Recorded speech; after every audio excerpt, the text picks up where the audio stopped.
Mimi kwa majina naitwa Tahir Said Mayola, katibu mwenezi wa Chama cha Mapinduzi wilaya hii ya Masasi.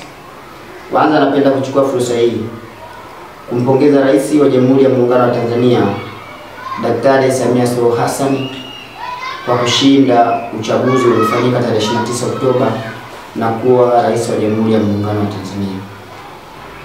Uchaguzi haukuwa rahisi, uchaguzi ulikuwa tafu, lakini hatimaye Chama cha Mapinduzi kimeweza kushinda kwa kishindo. Ni jambo la pongezi. Lakini jambo la pili pia napenda kuchukua fursa hii tena kumpongeza Rais wa Jamhuri ya Muungano wa Tanzania Daktari Samia Suluhu Hassan kwa kuweza kuteua waziri